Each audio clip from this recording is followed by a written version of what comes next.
अस्सलामु अलैकुम वरहमतुल्लाहि वबरकातुहू।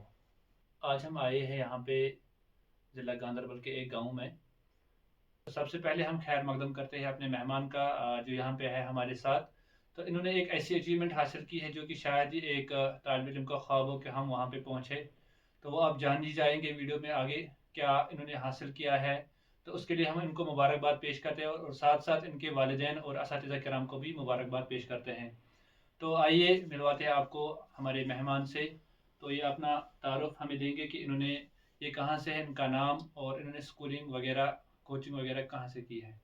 अस्सलाम वालेकुम वरहमतुल्लाहि वबरकातुहू। मेरा नाम अनफ फारूक है। मैं मनीगांव गांदरबल का रहने वाला हूँ। मैंने जेईई एडवांस 2024 में ऑल इंडिया रैंक 4771 स्कोर किया है। मैंने अपनी basic schooling new dreamland education institute बीहामा से की 5th क्लास तक, और उसके बाद मैंने अपनी schooling GD Goenka public school Srinagar से कंप्लीट की 10th क्लास तक। एंड देन फाइनली मैंने अपनी 11th और 12th क्लास की studies government boys higher secondary school Manigaon से की। 11th 12th में मैंने अपनी coaching Allen career institute Naseem Bagh से कंप्लीट की है। तो इसके लिए आपको बहुत बहुत मुबारक कि आपने JEE एडवांस बहुत ही अच्छी रैंक से उसमें कामयाबी हासिल की है। तो क्या लगता है आपको, कहाँ से आपको ये आइडिया मिला? मुझे असल में 8th क्लास में मैथ में बहुत शौक था। मुझे मैथ करना में बहुत अच्छा लगता था।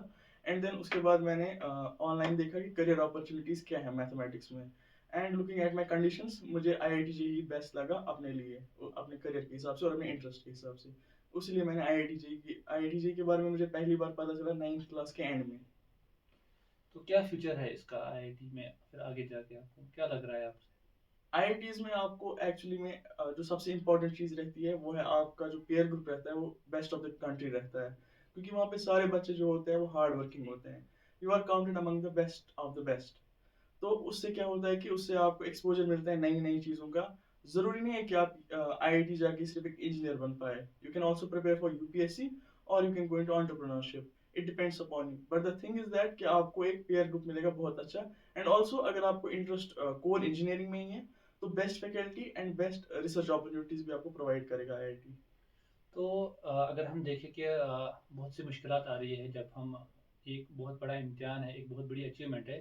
तो क्या वाकई में ये एक टफ, हम कहेंगे एक मुश्किलात इसमें आ रही है वहाँ पे एग्ज़ाम के दौरान या प्रिपरेशन के दौरान, क्या किस सवाल से आप लेते हैं इसको? जेईई एडवांस का पेपर जो होता है वो बाकी अंडरग्रेड पेपर से अलग होता है। फर्स्ट ऑफ ऑल इसमें एक ही दिन में 2 पेपर्स होते हैं, ईच ऑफ 3 आवर्स, यानी कि 6 घंटे का पेपर इसमें होता है। इसमें जो होती है डिफिकल्टी लेवल सारे क्वेश्चंस की अमंग ऑल 3 सब्जेक्ट्स बहुत हाई रहती है, और उसमें सब्जेक्ट वाइज कट ऑफ भी रहता है। But the thing is that ये एक बच्चे के लिए टफ नहीं होता, ये हर एक बच्चे के लिए टफ होता है। इस वजह से अगर आप प्रिपेयर करेंगे अच्छी तरीके से तो कोई दिक्कत नहीं आएगी इसमें। हाँ, अगर आपका इंटरेस्ट है तो आपको ये करने में बहुत मजा आएगा। कोचिंग किस हवाले से बहुत ज़रूरी है हमारे लिए, इस बारे में ऑनलाइन रहेगी बेहतर या ऑफलाइन? अ, देखिए, पढ़ आप यूट्यूब से भी सकते हैं, उसमें कोई दिक्कत नहीं है, आप खुद भी पढ़ सकते हैं। बट कोचिंग जो है वो आपको एक स्ट्रक्चर देता है। आपको एक डेडलाइन फ़ॉलो करनी होती है टेस्ट के लिए या फिर क्लास होमवर्क के लिए। Now it depends upon you. अगर आप डिसिप्लिन मेंटेन कर पाते हैं, तो ऑनलाइन में कोई दिक्कत नहीं है। आप अगर अपने अपने अंदर के डिसिप्लिन से ही डेडलाइन्स मीट कर पा रहे हैं, तो आप ऑनलाइन ले सकते हैं। बट अगर आपको चाहिए कि आपको स्ट्रक्चर चाहिए, then I would say offline better है। अदरवाइज़ इतना कोई ख़ास डिफरेंस रहता नहीं है। At the end of the day what matters कि आप खुद कितनी मेहनत करते हैं। तो जो हमारे आने वाले जो स्टूडेंट्स होंगे जो कि IIT के लिए या कोई भी इम्तिहान के लिए तैयारी कर रहे होंगे, तो उनके लिए बेस्ट क्या रहेगा, खुसूसन जो हमारे 8th 9th 10th और 11th 12th के लिए, वो अपने आप को कहाँ पे ले जाए और कैसे चूज़ करे कि वो नीट के लिए जाए या IIT के या JEE के लिए जाए? देखिए, ऐसा कोई ये नहीं है कि मैं बोलूँगा कि आईआईटी बेटर है, नीट बेटर है। It all depends on you, क्योंकि आपको 2 साल उसी चीज़ की प्रिपरेशन करनी है, और अगर आप कॉलेज गए, तो आपको 4-5 साल उसी की प्रिपरेशन करनी है, और थ्रू आउट द लाइफ आपके साथ वही चीज़ रहेगी। आप अगर मेडिकल लेंगे, आपको कोई इंटरेस्ट नहीं है, तो आप नीट की प्रिपरेशन करेंगे। फॉर एग्ज़ाम्पल अगर आपका हो भी गया, तो आपको कॉलेज में भी थ्रू आउट और फिर फर्दर स्टडीज़ भी उसी में करनी है। सो आई वुड से कि जो भी आपको फैमिली प्रेशर आता है या सोसाइटी का प्रेशर आता है, आपके पीयर ग्रुप का प्रेशर आता है कि मेरे दोस्तों ने तो ये ले लिया, मैं भी ये ले लूँ, उससे आप दूर रहें। I would suggest in simple words, advice आप सबके लिए, बट डिसीजन हमेशा आप अपना ले, अपना करियर चूज करने में। क्योंकि eight the end of the day पढ़ाई आपको ही करनी है और मेहनत आपको ही करनी है। You should enjoy it. और रिगार्डिंग की फील्ड कैसे चूज करें, आई वुड से 8 9 10th में जो सबसे मेन चीज़ आपको करनी चाहिए वो है कि एक्सप्लोर करना, आपको किस चीज़ में इंटरेस्ट है। क्या आपको मैथमेटिक्स में इंटरेस्ट है? क्या आपको कोर इंजीनियरिंग यानी कुछ बनाने में इंटरेस्ट है? इलेक्ट्रॉनिक्स में इंटरेस्ट है? या आपको बायो पढ़ने में मज़ा आता है, आप उसमें जाना चाहते हैं? या हो सकता है कि आपको कॉमर्स में जाने का शौक हो या सिविल सर्विस में जाने का शौक हो। तो उस हिसाब से अपना करियर चुनें, ना कि उस हिसाब से कि आपको आस-पास के लोग क्या कह रहे हैं। स्कोप हर एक चीज़ में होता है। I think it's a myth कि ये कहना कि इसमें स्कोप है, इसमें स्कोप नहीं है। इट ऑल डिपेंड्स कि आप कितनी मेहनत करते हैं। अगर आप अच्छे से मेहनत करेंगे तो आप हर एक चीज़ में स्कोप बना लेंगे।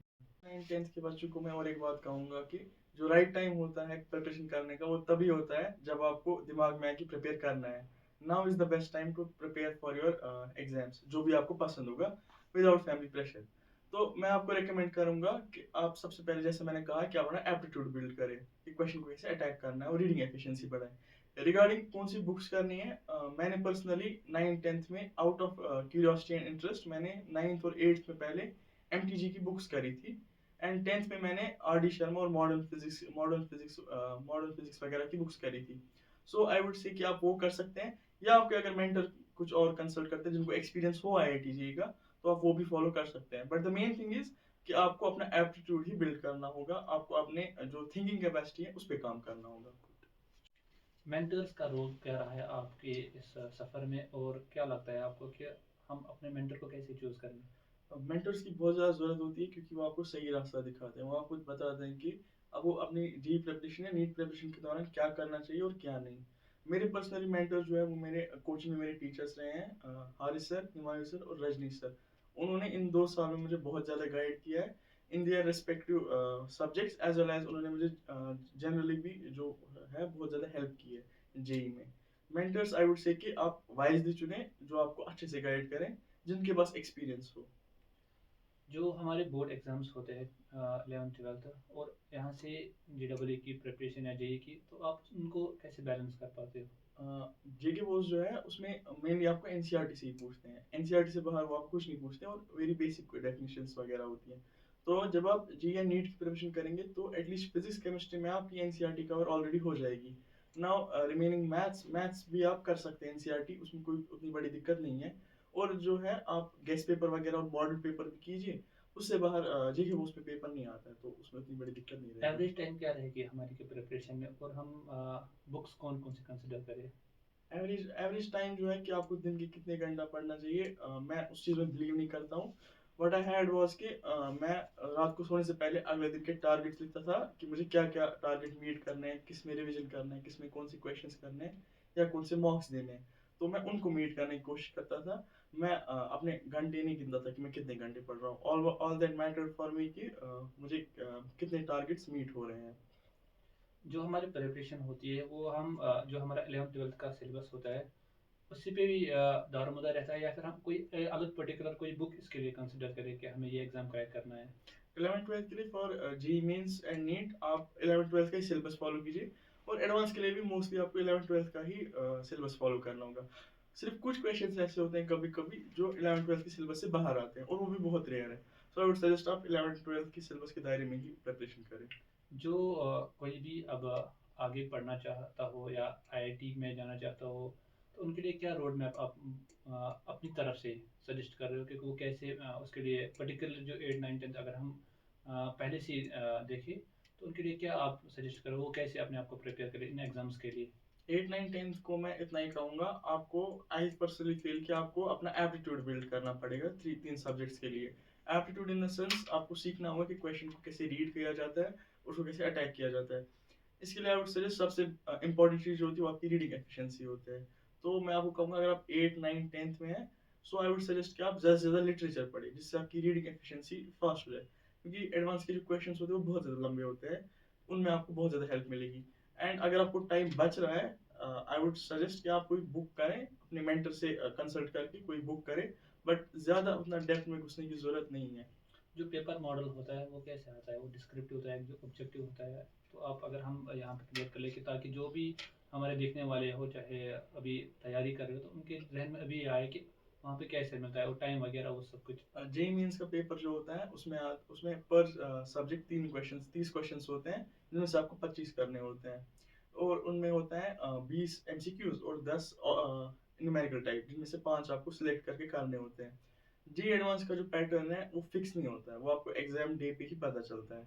उसमें आपको multiple choice questions, multiple correct question, numerical, matrix match, paragraph, ये सारे टाइप के क्वेश्चंस मिलेंगे और जो पैटर्न रहेगा वो आपको उसी दिन पता चलेगा।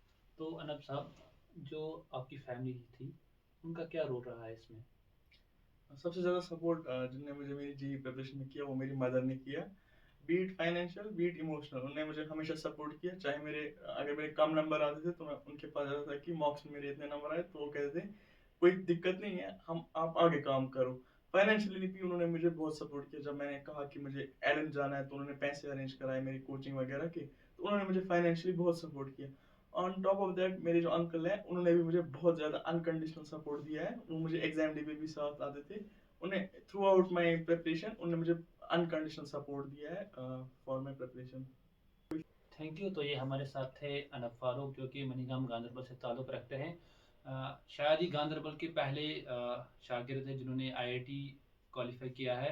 तो फिर एक बार हम उनको मुबारकबाद पेश करते हैं कि इन्होंने एक बहुत बड़ी अचीवमेंट हासिल की है, और यहाँ पे इन्होंने अपनी जो इस एग्ज़ाम के लिए पूरा जो उनका सफ़र था वो हमारे साथ शेयर किया।